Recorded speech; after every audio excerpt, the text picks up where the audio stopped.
உள்ளுக்குள்ள 1000 வலிகள். வெளியில ஒரு போலியான சிரிப்பு.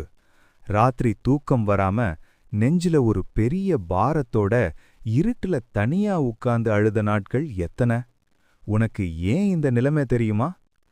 சாணக்கியர் ஒரு ஆழமான உண்மையை சொல்கிறார். காட்டில் நேராக இருக்கும் மரங்கள்தான் முதலில் வெட்டப்படும்.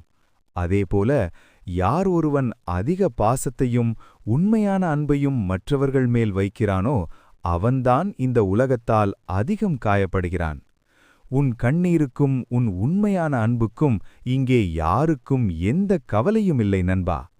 தேவை முடிந்தவுடன் தூக்கி எறிவது மனிதர்களின் வழக்கம். உன்னை யாருமே புரிஞ்சுக்கலையேன்னு இனியும் ஏங்காதே. உனக்காக யாருமே இல்லையேன்னு அழுகாதே. அந்த வலி உன்னை அழிப்பதற்காக வரவில்லை, நீ யாரென்று உனக்கு உணர்த்துவதற்காக வந்திருக்கிறது.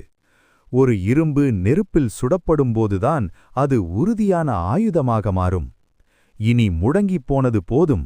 உன்னை காயப்படுத்தியவர்கள் முன்னால் நீ உடைந்து போய் நிற்பதை விட ஒரு மாபெரும் வெற்றியாளனாக நிமிர்ந்து நில். உன்னை வேண்டாமென்று தூக்கி எறிந்தவர்கள் உன்னை ஒருமுறை சந்திக்க மாட்டோமா என்று ஏங்கும் அளவுக்கு உன்னை நீயே செதுக்கு. உன் மௌனம் அவர்களுக்கு பயத்தை கொடுக்க வேண்டும். உன் வெற்றி அவர்களுக்கு வலியை கொடுக்க வேண்டும். இனி யாருக்காகவும் ஒரு சொட்டு கண்ணீர் விடாதே. உன்னை இழந்தது அவர்கள் வாழ்க்கையில் செய்த மிகப்பெரிய தப்பு என்பதை உன் வளர்ச்சியால் நிரூபி. கண்ணீரைத் துடை, வலியை ஆயுதமாக்கு, களத்தில் இறங்கு. இது உனக்கான நேரம். உன் சரித்திரத்தை நீ